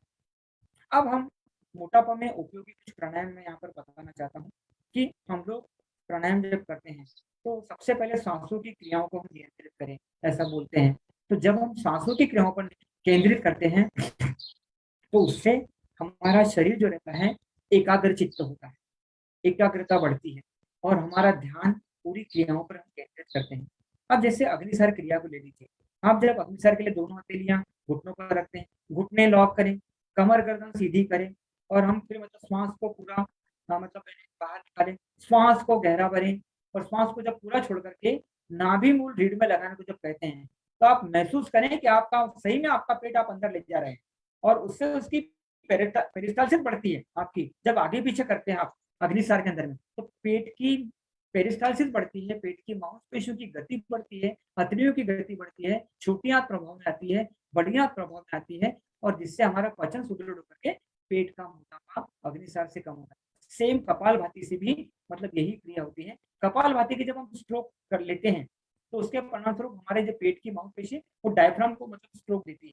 इससे हमारा पेट की जो चर्बी रहती है वो शिथिल होकर के पेट का मोटापा होता है। भस्त्रिका प्राणायाम से भी हम करते हैं, अनुलोम विलोम करते हैं। सूर्यवृत्ति प्राणायाम से हमारे शरीर के अंदर में अग्नि की उत्पत्ति होकर के अग्नि तत्व बढ़ता है और जिससे पचन क्रिया अच्छी होकर के सूर्यवृत्ति प्राणायाम भी वेट लॉस के लिए बहुत उपयोगी प्राणायाम है, ऐसा हम समझ सकते हैं। उज्जयी प्राणायाम जिन लोगों को थायराइड पैराथायराइड जैसी बीमारियां हैं उनमें उपयोगी है। गले का मोटापा, स्वर का बदल जाना, ऐसे कंडीशन में उज्जयी प्राणायाम जो अगर हम करते हैं तो उससे नाभि से कंठ तक मधुर खर्राटे के साथ जब सांस लेते हैं तो उसका प्रभाव हमारे पूरे फेफड़ों पर, लंग्स पर होकर के और हमारे श्वासों पर होकर के हमारी श्वास सुरीली बनती है और अच्छा होता है। नाड़ी शोधन प्राणायाम से एकाग्रता हो करके जब हम पूरक, कुंभक और रेचक और बाह्य कुंभक ये जब क्रियाएं करते हैं मात्राओं के आधार पर 1 2 2 1 या फिर 1 4 4 और 2 2 4 4 और 2 मात्राओं के आधार पर जब नाड़ी शोधन करते हैं तो इसका प्रभाव भी हमारे संपूर्ण शरीर के सिस्टम पर पड़ता है। सभी सभी जो हमारे सिस्टम्स हैं वो एक्टिवेट होते हैं। विशेष रूप से हमारे मतलब जो नर्वस सिस्टम रहती है वो एक्टिवेट होकर के इसका परिणाम स्वरूप नाड़ी शोधन से हमारे लंग्स, एब्डोमेन सभी प्रभाव में आकर के इसका उपयोग हो सकता है। और सबसे इम्पोर्टेंट है ध्यान की प्रक्रिया में महत्वपूर्ण प्रक्रिया बताई गई है। जब भी हम ध्यान करते हैं, ध्यान की क्रिया में जाते हैं तो ध्यान की क्रिया में जाने से पहले तो हम अपने सांसों को संतुलित करते हैं, सांसों को नियंत्रित करते हैं और हम फिर ओम शब्द का उच्चारण करते हैं। जब ओम शब्द का उच्चारण मतलब लय के साथ में करते हैं और हमारा ध्यान एक ध्वनि और दूसरी ध्वनि के प्रतिध्वनि के बीच में हम जब केंद्रित करते हैं तो हमारा नियंत्रण बढ़ने लगता है, हमारा मतलब कंट्रोलिंग बढ़ने लगता है, हमारा सोने पर नियंत्रण, हमारा खाने पर नियंत्रण, हमारा उठने पर नियंत्रण, हमारा क्रियाओं पर नियंत्रण, हमारे स्वभाव पर नियंत्रण, ये सारे परिवर्तन ध्यान की प्रक्रिया से हमें आना चालू है। इसलिए इन सब क्रियाओं के अलावा हम जब देखते हैं सूक्ष्म क्रियाएं, अनेक प्रकार के आसन, जो प्राणायाम है, उनके साथ में ध्यान की प्रक्रिया बहुत ज्यादा मोटापा कम करने में उपयोगी हो सकती है। कि मेरा खुद का ऐसा मतलब मानना है, इसको आप अगर समझ करके करें तो हम इसके अंदर में इसके लाभ बहुत अच्छे से ले सकते हैं या कर सकते हैं। अब मैं कुछ यहाँ आसन आपको दिखाना चाहता हूँ कि जैसे ताड़ासन जो करते हैं, तो ये पोस्टर में आप देख रहे हैं कि ताड़ासन जब करते हैं, आप सभी जानते हैं, बताने की आवश्यकता नहीं है। तो पेट की चर्बी को कम करने के लिए योगासन के रूप में ताड़ासन का अभ्यास खड़े रह करके करना एक अच्छा शुरुआत हो सकती है। इससे हमारे रक्त का प्रवाह, ब्लड सर्कुलेशन बहुत अच्छा होता है। कुछ रिसर्च में बताया गया है कि अन्य योगासनों के साथ ताड़ासन का अभ्यास पेट की अतिरिक्त चर्बी कम करने में बहुत ज्यादा कारगर है और मोटापा कम करने के अलावा बच्चों में इससे लंबाई भी बढ़ती है। इसलिए हम ताड़ासन अगर बच्चों को कराएं तो वो भी उपयोगी, खड़े रह करके और लेट करके दोनों करना चाहिए, तो ये एक उपयोगी आसन है। उसका बाद में त्रिकोणासन भाग 2, भाग 1 भी उपयोगी है और भाग 2 भी उपयोगी है। पेट को कम करने वाले आसनों में इसे हम मतलब सबसे अच्छा आसन मान सकते हैं। इस आसन को करते समय शरीर की आकृति त्रिकोण के समान मुद्रा में आती है और इसीलिए त्रिकोणासन कहते हैं। अब इसमें क्या होता है कि रिसर्च में कुछ अब बताया गया है कि योगासन के साथ अगर हम त्रिकोणासन का अभ्यास करते हैं तो क्या होता है कि जब हम दाहिनी ओर झुकते हैं और दाहिनी ओर के पैर के टखने को पकड़ते हैं, दूसरी भुजा हम ऊपर की तरफ में तानते हैं और तो हमारे अपोजिट साइड की जो मतलब पेट की मांसपेशी रहती है, चर्बी रहती है, उस पर प्रभाव होता है और इससे हमारी अपोजिट साइड की जो पेट की चर्बी कम होती है। इस क्रिया को बारी-बारी से करें तो त्रिकोण आसन सबसे बेस्ट आसन है मोटापा कम करने के लिए। इसे हम समझ करके करते हैं। उसके बाद में एक नया आसन मैं आपको यहाँ दिखा रहा हूँ, पार्श्व कोणासन, जो हम करते नहीं है लेकिन करके देखें तो इसका भी मतलब काफी उपयोग हो सकता है। इसमें क्या करते हैं, दोनों पैरों में अधिक से अधिक फासला, बहुत ज्यादा अंतर कर लेना है। फिर हमको थोड़ा सा पैर, जैसे त्रिकोणासन में पैर को अपन राइट साइड करते हैं वैसा करना है और फिर हमको श्वास को छोड़ते हुए धीरे धीरे दाहिनी ओर झुकना है। और जब दाहिनी ओर झुकेंगे तो दाहिना हाथ जो हमारा दाहिना पैर है उसके बाजू में रख देंगे और दूसरा हाथ जो रहेगा उसको तान करके तिरछा रखेंगे और हमें नजर हमारी हथेली के ऊपर में होना चाहिए और पूरा शरीर 90 डिग्री का एंगल बनना चाहिए। मतलब हाथ की हथेली और पैर का पैर और मिला करके 90 का ट्रायंगल बनता है, इसलिए हम इसको पार्श्व कोणासन कहते हैं। इससे हमारे इसका प्रभाव, पार्श्व कोणासन का जो प्रभाव है, कूल्हे की हड्डी और जांघ की जो चर्बी रहती है, हमारे जो हिप्स रहते हैं, थाइज रहती है, इसको कम करने में मदद हो सकती है। उपयोगी आसन है, इससे हमारा वेट लॉस होने के लिए काफी ज्यादा उपयोगी है, ऐसा हम कह सकते हैं। अब पाद हस्तासन आपने देखा होगा, सूर्य नमस्कार की स्थिति में भी करते हैं हम लोग पाद हस्तासन। यहाँ पर हम देखते हैं कि पाद हस्तासन में क्या करते हैं कि हम जब दोनों हाथ पैर एड़ी पंजे मिला लेते हैं, पंजे खुले और भुजाएं अपन शरीर के साथ में, जब सांसों को तानते हैं, श्वास छोड़ते हुए कमर से धीरे धीरे आगे झुके और हम जब माथा घुटने को लगाने का अभ्यास कर लेते हैं, दोनों हाथ हमारे पैर के बगल में हम रख देते हैं, तो इसका परिणाम क्या होता है, circulation towards the brain, sir की तरफ में सर्कुलेशन बढ़ता है। एक सर्कुलेशन अपोजिट में होता है। दूसरी बात, पेट का जो मोटापा, पेट जो रहती है वो पेट नीचे दबता है और उसके परिणाम स्वरूप हमारे पेट की चर्बी कम होती है, हमारा स्पाइन भी लचीला हो जाता है। तो इस योगासन में पादहस्तासन में शामिल कर सकते हैं, इससे पेट की चर्बी कम कर करके इससे भी हमारा पेट का मोटापा कम होता है अगर इसे सांसों के साथ में करें। रिसर्च में भी बताया है कि पादहस्तासन से मोटापा कम होता है, ऐसा पाया गया है। सूर्य नमस्कार सभी आसनों का राजा है मेरी नजर में। अगर हम सूर्य नमस्कार की 12 स्थितियां पूरे तल्लीनता के साथ में, बीज मंत्र के साथ में करते हैं, तो मैं कहता हूं कि अगर आपके पास समय कम है तो आप बाकी के आसन नहीं कर सकते हैं, केवल सूर्य नमस्कार अगर करते हैं, 2 सूर्य नमस्कार भी आप करते हैं, तो आपको पसीना आना चालू हो जाता है।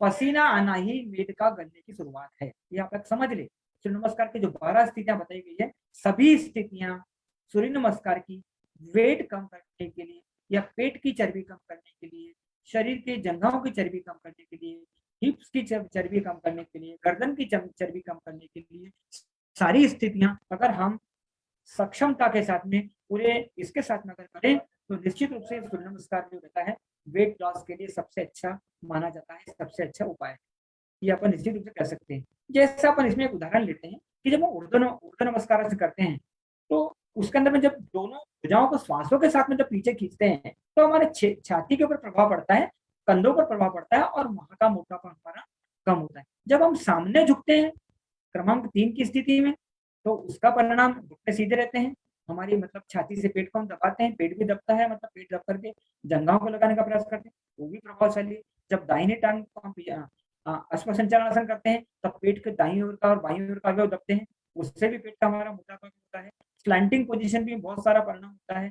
तो हमको ये जो सूर्य नमस्कार की 12 स्थितियों को हम अगर सही तरीके से करें, और एक बात और कहना चाहूंगा, मदान जी ने एक बात कही थी, रुकना ही आसन है।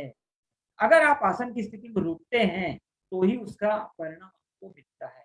अगर आप आसन की स्थिति में रुक नहीं पाते हैं, जल्दी जल्दी करते हैं, आप 14 सूर्य नमस्कार कर रहे हैं या 11 सूर्य नमस्कार कर रहे हैं, कोई फायदा नहीं।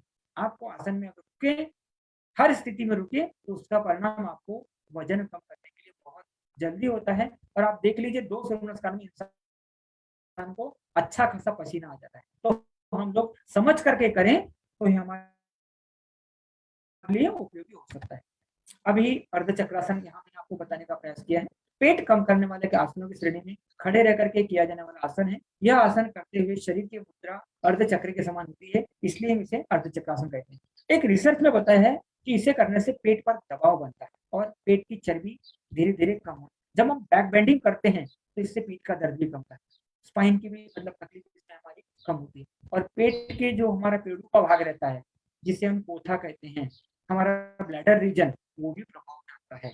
और पेट की मांसपेशियां खिंचती है, स्ट्रेचिंग होती है पूरा। तो स्ट्रेचिंग होने की वजह से पेट का मेद जो रहता है गलना चालू हो जाता है, और इससे भी हमारा वेट लॉस हो सकता है। प्राणायाम के अंदर में मैंने जैसे बताया कपालभाति, यहाँ मैं रिपीट नहीं करूंगा। तो ये कपालभाति भी उपयोगी है कि जो पेट की चर्बी को कम करता है। एक सेतु बंधासन आसन जो है, ये विशेष रूप से बताना चाहूंगा मैं। जब हम पीठ के बल पे जो आसन करते हैं, तो जब हम पीठ के बल लेटते हैं, दोनों घुटने हम नजदीक लाते हैं, टखने पकड़ते हैं, पांचों उंगलियां सामने की तरफ रखते हैं। जब हम श्वासों के साथ में पूरे धड़ को ऊपर उठाते हैं, तो इसमें पूरा स्पाइन हमारा प्रभाव में आता है। छाती, पेट, जंघाएं और हमारी हिप्स का ऊपर वाला भाग, सारा भाग प्रभाव में आता है। ये सेतु बंधासन भी वजन कम करने के लिए बेस्ट आसन बताए। इससे हमारे शरीर में फ्लेक्सिबिलिटी बढ़ती है, पेट मोटापा कम हो जाता है, मांसपेशियां लचीली बनती है इससे। और सबसे अच्छी चीज की बताना चाहूंगा मैं कि ये जो सेतु बंधासन है, इंस्टेंट पेन कम करता है कमर दर्द का। ये भी आप समझ लें आज को कि सेतु बंधासन से जिनको बैकएक की तकलीफ है, उनमें बहुत जल्दी फायदा मिलता है। अगर आप नियमित अभ्यास करते हैं तो सेतु बंधासन से बैकएक कम होता है, लेकिन वेट कम करने के अंदर भी सेतु बंधासन काफी कारगर साबित हो सकता है। उत्तान पादासन हम करते हैं, इसके अंदर में पीठ के बल का आसन बताया गया है। दोनों हथेलियां कमर के पास में, हथेलियां पृथ्वी पर, हथेलियों को नीचे सटा दें और श्वास भरते हुए दोनों पैरों को बिना घुटने मुड़े एक साथ में ऊपर उठाना है 90 डिग्री। जब हम ये ऐसा करते हैं तो इसका प्रभाव आपने देखा होगा, नाभि पर महसूस होता है, नाभि हमारी जगह पे आ जाती है और इससे हमारा पैरों का सर्कुलेशन उल्टा हो जाता है। और उसी प्रकार से हलासन में भी होता है। तो ये भी आसन जो रहता है पेट का मोटापा कम करने के लिए उपयोगी हो सकता है। इससे पेट की चर्बी कम होती है और यह सर्वांगासन के अंदर में इसकी प्रारंभिक अवस्था है, आप सोच सकते हैं। अब पवन मुक्तासन। पवन मुक्तासन आपको सबको मालूम, बताने की आवश्यकता नहीं है मुझे। पवन मुक्तासन करने से जब हम श्वासों के साथ में करते हैं, पेट को श्वास भरते पेट को जब दबाते हैं, तो पेट की अपान वायु समान वायु प्रभाव में आकर के हमारा पाचन क्रिया अच्छी होती है और पेट की चर्बी कम होती है, इससे मोटापा कम होता है और हमारा स्पाइन भी इस पर लचीला होता है। तो पवन मुक्तासन जो रहता है, यह अपान क्रिया के उपयोगी आसन है। अगर हमारी अपान क्रिया अगर अच्छी है, तो अपान क्रिया अच्छा होने की वजह से हमारा डाइजेशन अच्छा रहेगा। डाइजेशन अच्छा रहेगा तो हमारा मतलब शरीर अच्छा रहेगा, और जिससे पवन मुक्तासन से भी पेट की चर्बी और जंघाओं की चर्बी कम होने के अंदर में उपयोगी आसन है पवन मुक्तासन। शशकासन सभी हम लोग करते हैं। शशकासन क्रमांक 1 और शशांकासन क्रमांक 2 या शशांक भुजंगासन क्रमांक, इसका भी प्रभाव जब हम श्वास भरते हुए भुजाओं को ऊपर खींचते हैं और श्वास छोड़ते हुए जब हम आगे आते हैं, तो सीट एड़ी से नहीं उठना चाहिए, इसका ध्यान रखें।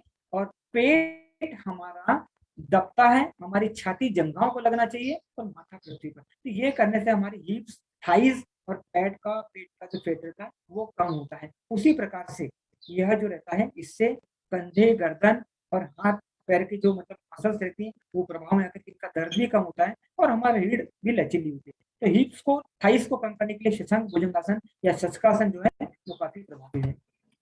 धनुरासन मैंने इसके पहले उल्लेख किया है कि धनुरासन करते समय जब हम सांसों के साथ में करते हैं तो इससे हमारा पूरा शरीर मतलब अपन पेट पर संतुलित करते हैं सांसों के साथ में। इस स्थिति में रुकने से हमारे छाती की जो मांसपेशियां, दोनों कंधे की मांसपेशियां, दोनों पैर के टखनों की मांसपेशियां प्रभाव में आकर के यहाँ का मोटापा कमता है और इससे हमारे किडनी, पेनक्रियाज, लीवर और हमारी हथेलियां प्रभाव में आकर के कम होता है। वजन कम करने के लिए धनुरासन इज द बेस्ट आसन।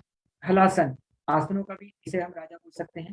तो हलासन जब हम करते हैं, जैसे अपने सर्वांगासन की स्थिति दिखा है या अपन पाद उत्तानासन की जो स्थिति दिखी है, तो इसमें अपन जब आप पूरे शरीर को अपन ऊपर लेकर के जाते हैं, पीछे की तरफ जब जाते हैं, तो इससे हमारा चिन जो रहता है, उससे छाती का भाग दबता है, पूरा स्पाइन हमारा लचीला होता है और इससे हमारे पेट का मोटापा भी कम होता है, जंघाएं कम होती है। इसलिए हलासन जो रहता है पेट को कम करने के लिए उपयोगी आसन है। जिन लोगों को हलासन नहीं आता वो लोग अर्ध हलासन की स्थिति में कर सकते हैं और इसका विपरीत करने की क्रिया भी करने से हमें हलासन के लाभ मिलते हैं या मोटापा कम करने के लिए उपयोगी हो सकता है।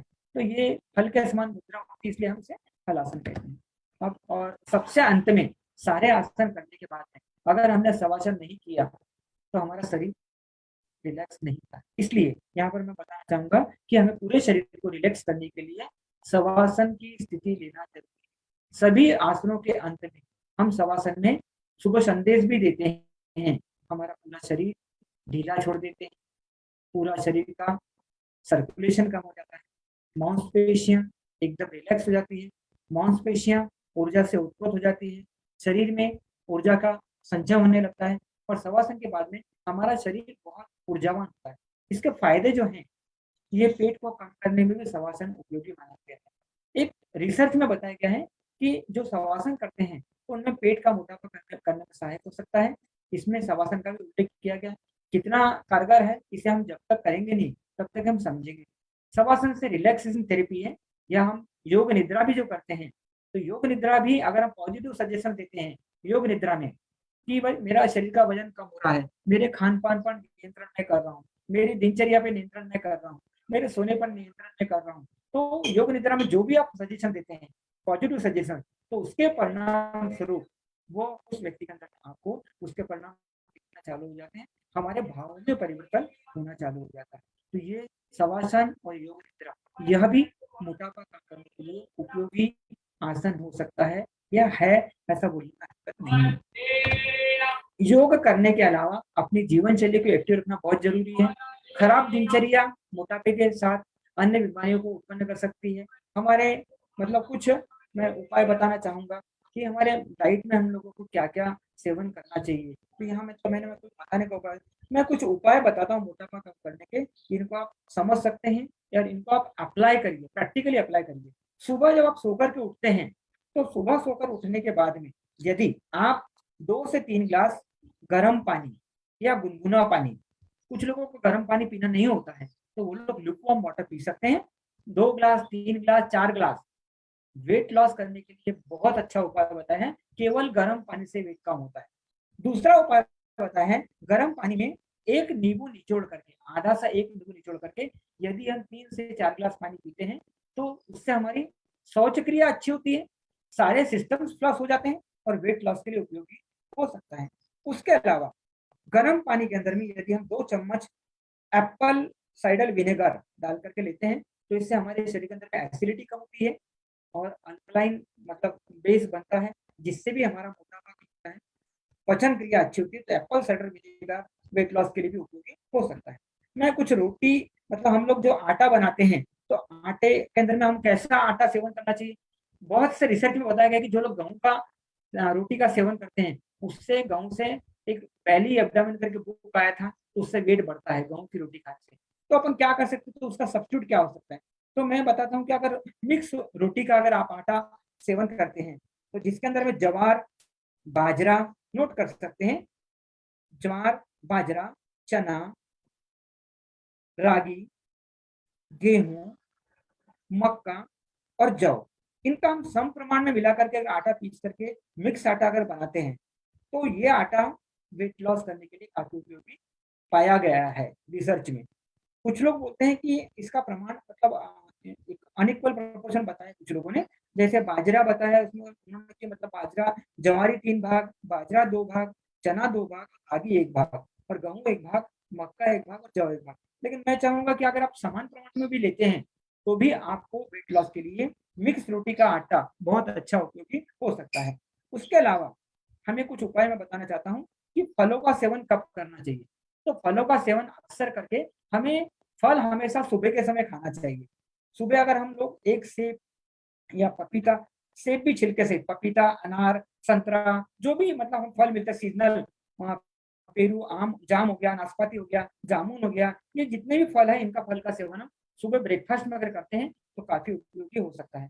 सुबह के नाश्ते में अगर हम छाछ लेते हैं या फिर एक कटोरी दही लेते हैं तो ये भी हमारे पेट के लिए अच्छा होता है, पेट का मोटापा कम होता है, इससे पाइल्स कम होता है, तो ये उपयोगी हो सकता है सुबह के नाश्ते में छाछ का लेना। उसके अलावा वेट लॉस करने के लिए खाली पेट सुबह मेथी के दाने रात को अगर 1 चम्मच भिगा, छोटी चमची, मतलब एक समझो 25-50 दाने रात में भिगा करके रखने का, और भिगा करके सुबह उसको चबा करके अगर हम खाते हैं और उसका पानी भी पी लेते हैं तो मेथी या fenugreeks it is a best deal for the triglycerides level. अगर हमारे कोलेस्ट्रॉल और ट्राइग्लिसराइड अगर बढ़ा हुआ है तो फेनिग्रिक्स से ट्राइग्लिसराइड लेवल हमारा कम होता है, लिपिड लेवल हमारा मेंटेन होता है। उसके अलावा जीरा पानी, अगर हम जीरे को भिगो करके रात में आधा चम्मच जीरे का पानी भिगो दें और सुबह उठ करके अगर जीरे का पानी अगर हम लेते हैं 1 कटोरी और वो जीरे को अपन यूज कर सकते हैं तो जीरा पानी भी वेट कम करने के लिए काफी कारगर उपयोगी सिद्ध हुआ है, और उस जीरा को चबा करके खा भी सकते हैं जैसे मेथी के दाने खा रहे हैं। उसके अलावा हम देखते हैं कि अभी आज के तारीख में देखते हैं कि जवस का लोग बहुत सेवन कर रहे हैं। जवस जो रहती है तो उसको हम मतलब भून करके फ्राइड जवस खाना खाने के बाद में खाते हैं। अच्छी आदत है, खाना चाहिए। पहले के लोग जवस का तेल यूज करते थे खाना खाने के अंदर में, जो सब्जियां बनाते थे वो जवस के तेल की सब्जी बनाते थे। लेकिन आजकल तो जवस का तेल देखने को मिलता ही नहीं है। तो जो पुराने लोग थे, खेत में काम करते थे, गांव में रहते थे, उनका स्वास्थ्य शहरों के लोगों के तुलना अच्छा रहता था। तो ये एक फर्क है, आप समझ लें कि जवस जो रहता है इसमें ओमेगा जो 3 पाया जाता है, जो वेट लॉस कम करने के लिए, वेट को कम करने के लिए उपयोगी है, लिपिड लेवल को कम करने के लिए जवस है। इससे हार्ट के ब्लॉकेज भी मतलब ओपन होते हैं। इसलिए जवस का जो सेवन है ये अगर हम उसको चबा चबा करके खाते हैं तो ये भी हमारे लिए उपयोगी सिद्ध हो सकता है। तो ये ऐसे मैंने कुछ आपको उपाय बताए हैं। इन उपायों को अगर हमारे डाइट में शामिल करते हैं तो इसका परिणाम हमारे शरीर को होकर काफी उपयोगी हो सकता है। ये कुछ चीजें थोड़ा सा रिपीट हो रही है तो आप समझ लेंगे, और ये मैंने आपको सब बताया पूरा कि मोटापा कम करने में। कुछ डाइट का मैं चार्ट बताना चाहता, लास्ट स्लाइड है शायद ये। ग्रेन के अंदर में अगर देखा जाए तो होल जो व्हीट ब्रेड रहती है, आजकल मैदे की ब्रेड आती है उसका सेवन ना करें, गेहूं की ब्रेड का सेवन करें, दालों का अत्यधिक सेवन करें, ओट्स का यूज करें। आजकल जो कैलॉग्स वगैरह आते हैं बच्चे लोग खाते हैं, नई पीढ़ी के लोग खाते हैं। Brown rice it is the best for the B12 source. जो B12 का बेस्ट सोर्स है ब्राउन राइस है, इसका हम यूज कर सकते हैं। पेट के लिए बहुत अच्छा माना जाता है ब्राउन राइस, वेट लॉस के लिए बहुत अच्छा होता है ब्राउन राइस। फ्रूट्स के अंदर में apple, dates, orange, mangoes, melon, तरबूज, पीस, पाइनएप्पल, राइसिन्स, स्ट्रॉबेरी और 100% फ्रूट जूस। मैं एक बात कहना चाहूंगा कि अगर हम फलों को चबा के खाते हैं तो ज्यादा उपयोगी है रादर देन जूस। उनको चबा के खाएं तो काफी उपयोगी है। सब्जियों के अंदर में ब्रोकली है, कैरेट है, ग्रीन बीन्स है, ग्रीन पीस है, स्पिनच है, टोमेटो है और स्वीट पोटैटो है, मेथी है। इनका प्रमाण है मेथी की भाजी। तो अगर हम सेवन करते हैं तो ये काफी रेशेदार सब्जियां पेट को ठीक करने के लिए हमारी उपयोगी हो सकती है। फैट फ्री और लो फैट मिल्क का मिल्क प्रोडक्ट, मिल्क में butter milk, paneer, reduce fat चीज और योगर्ट का कम सेवन करें। आजकल मॉडर्न साइंस वाले बोलते हैं कि कच्चा पनीर खाने से वजन कम होता है। तो पनीर जो रहता है ये मतलब उपयोगी है, प्रोटीन ज्यादा रहता है, निश्चित रूप से हो सकता है। हमें ड्राई फ्रूट्स का सेवन करना चाहिए और जो हमारे लिए उपयोगी है जैसे काजू वगैरह इसका कम सेवन करें। पर अगर हमें अखरोट है या फिर मतलब जैसे बादाम है या फिर जैसे हम बोल सकते हैं अंजीर है, इनका सेवन अगर हम सेवन करते हैं तो हमारे पोषण के लिए भी अच्छा है, ओल्ड एज के लिए काफी अच्छे हैं। ओल्ड एज के अंदर सेवन करें तो काफी उपयोगी हो सकता है। Thank you for patience listening. मैंने मेरे जो विचार थे, मेरे पास जो भी मतलब मैंने मतलब मेरा मोटापा कम करने के लिए सोचा था और आपको मैंने बताने का प्रयास किया है। Thank you for patience listening. Thank you very much. बहुत बहुत धन्यवाद डॉक्टर साहब। आपने मोटापा रोग के कारण और उससे निजात पाने के लिए क्या क्या उपाय करने चाहिए ये आपने बताया, इसके लिए बहुत बहुत धन्यवाद। अब अंत में हम शांति पाठ,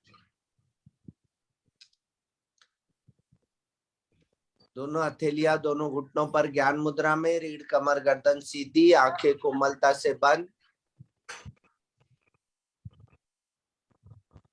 एक गहरा लंबा श्वास लेकर ओम की दीर्घ ध्वनि, पश्चात शांति पाठ।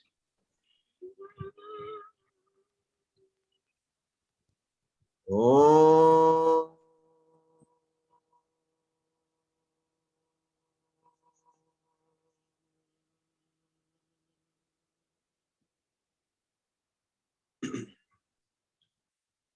ओम द्यो शांति अंतरिक्ष गम शांति पृथ्वी शांतिरापः शांतिरोषधय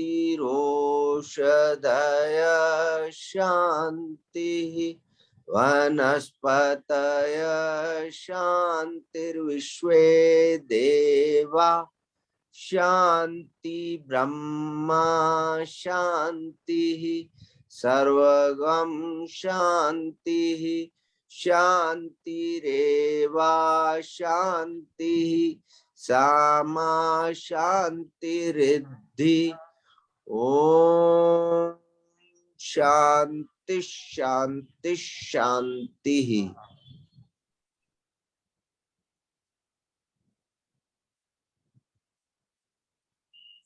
दोनों हथेलियों का आपस में घर्षण करें, उस ऊष्मा को अपने मुखमंडल तथा पूरे शरीर पर प्रवाहित करें।